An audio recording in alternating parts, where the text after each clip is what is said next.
Hello विद्यार्थ्यांनो, स्वागत आहे तुमचं आपल्या आवड शिक्षणाच्या या यूट्यूब चॅनलमध्ये. आजच्या व्हिडिओमध्ये आपण गणितातील एक महत्त्वाचा टॉपिक बघणार आहोत. तो म्हणजे वर्ग आणि वर्गमूळ. परीक्षा कोणत्याही प्रकारची असो, स्पर्धा परीक्षा किंवा शालेय परीक्षा, या टॉपिकवर हमखास प्रश्न विचारले जातात.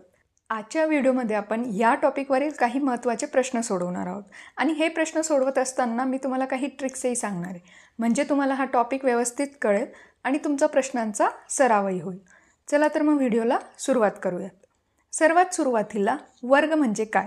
तर वर्ग म्हणजे एखाद्या संख्येला त्याच संख्येने गुणल्यावर येणारे उत्तर. उदाहरणार्थ 5 गुणिले 5 बरोबर 25. म्हणजे आपण इथे म्हणू शकतो 5चा वर्ग येतो 25. 25 हा काय झाला? 5चा वर्ग. आता आपण वर्गमूळ म्हणजे काय हे समजून घेऊयात. तर वर्गमूळ म्हणजे अशी संख्या जिचा स्वतःशीच गुणाकार केला असता ती मूळ संख्या मिळते. सोप्या भाषेत सांगायचं झालं तर अशी कोणतीही संख्या जी स्वतःच्याच पटीत गुणल्यास मूळ संख्या तयार होते. उदाहरणार्थ 4 गुणिले 4 बरोबर 16. मग आपण इथे म्हणू शकतो 16चे वर्गमूळ 4 आहे. अजून एक उदाहरण बघूयात. 9 गुणिले 9 बरोबर 81. तर इथे 81चे वर्गमूळ काय असणार आहे? तर 9. म्हणजेच काय, एखादी संख्या स्वतःच्याच पटीत गुणल्यास जे उत्तर आपल्याला मिळते त्या उत्तराची ती संख्या हे वर्गमूळ ठरते. इथे आपण वर्ग आणि वर्गमूळ म्हणजे काय हे समजून घेतलं. आता आपण या टॉपिकवरचे काही महत्त्वाचे प्रश्न बघूयात. इथे आपल्याला पहिला प्रश्न दिला आहे, वर्गमुळात 81 अधिक वर्गमुळात 16 बरोबर a. तर a वर्गची किंमत खालीलपैकी कोणती? आणि खाली 4 पर्याय दिलेले आहेत. तर हा प्रश्न सोडवण्यासाठी सगळ्यात आधी आपल्याला वर्गमूळ काढून घ्यावे लागतील. इथे 81चे वर्गमूळ येणार आहे 9 आणि 16चे वर्गमूळ येणार आहे 4. तर आपल्याला इथे 9 अधिक 4 असं करावं लागेल आणि जे उत्तर येईल ती एची किंमत असणार आहे. पण आपल्याला फक्त एची किंमत नाही काढायची, तर त्या एची जी किंमत येणार आहे त्याचा आपल्याला वर्ग पण करायचा आहे. तर 9 अधिक 4 उत्तर येणार आहे 13. 13 ही एची किंमत झाली. आता आपल्याला याचा वर्ग करावा लागणार आहे. 13चा आपण जर वर्ग केला तर ते उत्तर येतं 169. म्हणजे आपल्या या पहिल्या प्रश्नाचं योग्य उत्तर आहे पर्याय क्रमांक 3. आता आपण आपला पुढचा प्रश्न बघूयात. इथे आपल्यासमोर दुसरा प्रश्न दिला आहे, सरळ रूप द्या. प्रश्नात दिलं आहे वर्गमुळात 93 अधिक वर्गमुळात 49 बरोबर किती? आणि खाली 4 पर्याय दिलेत. आता प्रश्न थोडासा कठीण वाटू शकतो, पण जर आपण स्टेप बाय स्टेप सोडवलं तर खूप सोपं आहे. इथे आपल्याला वर्गमुळात वर्गमूळ दिलं आहे. मग सर्वात आधी काय करायचं, जे आतमध्ये वर्गमूळ दिलं आहे ते आपल्याला आधी सोडवून घ्यावं लागणार आहे. मग इथे आपल्याला वर्गमुळामध्ये 93 अधिक वर्गमूळ 49 असं लिहिलं आहे. तर आपल्याला 49चं वर्गमूळ आधी काढून घ्यावं लागणार आहे आणि ते येतं 7. जेव्हा आपण 7 गुणिले 7 करतो तेव्हा आपल्याला 49 मिळतं. म्हणजे 49चे वर्गमूळ काय आले? 7. तर आपली पुढची पायरी येणार आहे वर्गमुळात 93 अधिक 7. आता आपल्याला फक्त ही बेरीज करायची. तर 93 अधिक 7 केलं तर आपल्याला उत्तर मिळणार आहे वर्गमुळात 100. आता आपल्याला 100चं फक्त वर्गमूळ काढायचं आहे. आणि जर तुम्ही बघितलं, तुम्हाला माहिती असलं तर 100चं वर्गमूळ येतं 10. म्हणजे इथे आपलं उत्तर येणार आहे 10. या प्रश्नाचं योग्य उत्तर आहे पर्याय क्रमांक 3. आता आपण आपला तिसरा प्रश्न बघूयात. आपल्याला इथे तिसऱ्या प्रश्नात वर्गमुळात अपूर्णांक संख्या दिलेली आहे. आपल्याला प्रश्न थोडासा दिसताना कठीण दिसतोय, पण आपण स्टेप बाय स्टेप सोडवलं तर लगेच उत्तर मिळणार आहे. मग इथे प्रश्नात काय म्हटलंय, वर्गमुळात 36 गुणिले 4 छेद 4 बरोबर x. तर xची किंमत किती? आणि खाली पुन्हा 4 पर्याय दिलेत. आता इथे सर्वात आधी आपल्याला अपूर्णांक सोडवून घ्यावं लागणार आहे. तुम्ही इथे बघू शकता छेदातही आपल्याला 4 दिसतोय आणि अंशातही 4 दिसतोय. म्हणजे हे दोघंही 4 कॅन्सल होतील. 4 भागिले 4 उत्तर येणार आहे 1. म्हणजे इथे आपली पुढची पायरी येणार आहे वर्गमुळात 36. आता आपल्याला फक्त याचं वर्गमूळ काढायचं आहे. तर 36चं वर्गमूळ येतं 6. म्हणजे आपलं या प्रश्नाचं योग्य उत्तर आहे पर्याय क्रमांक 1. आता आपण आपला पुढचा प्रश्न बघूयात. चौथा प्रश्न. आपला चौथा प्रश्न आहे, 64 या संख्येच्या वर्गमुळात त्याच संख्येचे घनमूळ मिळवले असता येणाऱ्या संख्येचा वर्ग खालीलपैकी कोणता आहे? आणि खाली पुन्हा 4 पर्याय दिले. आता प्रश्न तुम्ही जर व्यवस्थित वाचलात तर तुम्हाला कळेल. इथे आपल्याला 64 या संख्येचा आधी वर्गमूळ काढायचं आहे. त्यानंतर त्याचं घनमूळ काढायचं आहे आणि दोघांची बेरीज करून जे उत्तर येईल त्या उत्तराचा वर्ग करायचा आहे. आता मी तुम्हाला हे व्यवस्थित स्टेप बाय स्टेप सांगते. 64चं वर्गमूळ येतं 8. वर्गमूळ म्हणजे एखादी अशी संख्या जी त्याच संख्येने गुणल्यावर जे उत्तर मिळतं त्या उत्तराचं ते वर्गमूळ असतं. मग जेव्हा आपण 8 गुणिले 8 करतो तर आपल्याला 64 मिळतं. म्हणजे 8 हे काय झालं, 64चं वर्गमूळ.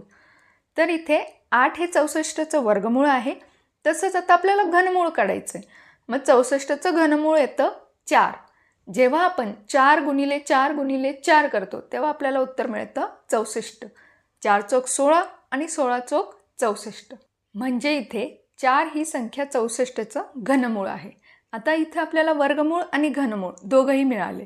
मग यांचं फक्त आपल्याला बेरीज करावी लागणार आहे. जेव्हा तुम्ही 8 अधिक 4 असं करणार तर तुम्हाला उत्तर मिळेल 12. 8 हे वर्गमूळ होतं आणि 4 हे घनमूळ होतं. दोघांची बेरीज झाली 12 आणि या 12 संख्येचा आपल्याला वर्ग करायचा आहे. जर तुम्ही 12चा वर्ग केला तर तुम्हाला उत्तर मिळतं 144. म्हणजे तुमचं या प्रश्नाचं योग्य उत्तर आहे पर्याय क्रमांक 4. आता आपण आपला पुढचा आणि शेवटचा प्रश्न बघूयात. इथे आपला 5वा प्रश्न दिला आहे. 241 वर्ग बरोबर किती आणि खाली 4 पर्याय दिलेले आहेत. आता इथे 3 अंकी संख्येचा आपल्याला वर्ग करायला लावला आहे. मग जेव्हा असं 3 अंकी संख्यांचा आपल्याला वर्ग करावा लागतो किंवा कोणत्याही 3 अंकी संख्यांचा जेव्हा आपल्याला गुणाकार करावा लागतो तर त्यासाठी एक ट्रिक आहे. मी तुम्हाला इथे एक ट्रिक सांगणार आहे.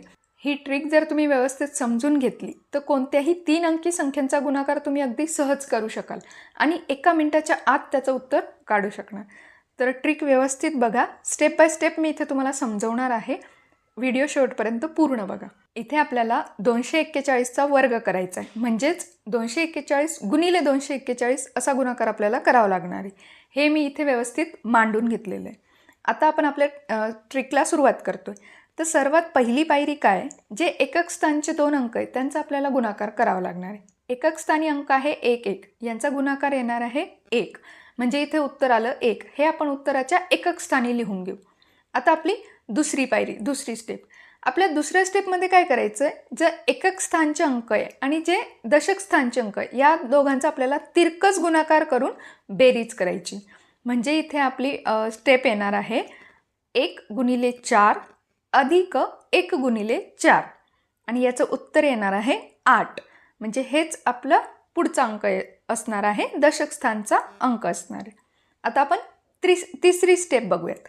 आपली तिसरी स्टेप काय आहे की एकक स्थानचे अंक आणि शतक स्थानचे अंक यांचा आधी आपल्याला तिरकस गुणाकार करावा लागणार आहे आणि त्यानंतर दशक स्थानच्या अंकांचा पण गुणाकार करावा लागणार आहे. म्हणजे इथे कसं येणार आहे, 1 गुणिले 2 अधिक 1 गुणिले 2 अधिक 4 गुणिले 4. इथे मी ॲरोच्या साहाय्याने तुम्हाला दाखवूनही दिले. आता आपल्याला फक्त हे गुणाकार आणि बेरीज करायची. इथे पुढची पायरी येणार आहे 2 अधिक 2 अधिक 16 आणि उत्तर येणार आहे 20. तर आपल्याला हे 20 उत्तर जसंच्या तसं नाही लिहायचं आहे. तर 20 मधलं आपण 0 तिथे लिहिणार आहे उत्तराच्या ठिकाणी आणि 2 हा हातच्याला जाणार आहे. आता आपली पुढची पायरी. पुढच्या पायरीमध्ये आपल्याला दशक स्थानचे अंक आणि शतक स्थानचे अंक यांचा तिरकस गुणाकार करून बेरीज करायची. म्हणजे इथे आपली पायरी येणार आहे 4 गुणिले 2 अधिक 4 गुणिले 2. हा गुणाकार आणि बेरीज आपल्याला करायची. 4 गुणिले 2 8 अधिक 8 बरोबर 16. पण या 16मध्ये आपल्याला जो हातच्याला 2 होता तो पण मिळवावा लागणार आहे. मग 16 अधिक 2 उत्तर येणार आहे 18. आता या 18 मधला आपण 8 उत्तराच्या ठिकाणी लिहिणार आहोत आणि 1 हा हातच्याला जाणार आहे. इथे आपण 1 हातच्याला ठेवला. आता आपली पुढची आणि शेवटची पायरी. याच्यामध्ये आपण जे शतक स्थानचे 2 अंक आहेत त्या दोघांचा गुणाकार करणार आहोत. 2 गुणिले 2 उत्तर येणार आहे 4 आणि या 4 मध्ये आपल्याला जो हातच्याचा 1 होता तो पण मिळवावा लागणार आहे. म्हणजे 4 अधिक 1 उत्तर येणार आहे 5 आणि हाच आपल्या उत्तरातला शेवटचा अंक आहे. इथे आपल्याला उत्तर मिळालं आहे 58,081. तुम्ही व्हिडिओ पॉज करून सर्व स्टेप पुन्हा बघून घ्या आणि थोडी प्रॅक्टिस करा. म्हणजे तुम्हाला कोणत्याही 3 अंकी संख्यांचा गुणाकार अगदी सहज जमेल. आजच्या व्हिडिओमध्ये आपण वर्ग आणि वर्गमुळावरचे काही प्रश्न सोडवून घेतले. आशा करते तुम्हाला सर्व प्रश्न व्यवस्थित समजले असतील. व्हिडिओ आवडला असेल तर लाईक करा आणि शेअर करा. आणि असेच वेगवेगळे व्हिडिओ बघण्यासाठी माझ्या चॅनलला सबस्क्राईब करा. थँक्यू.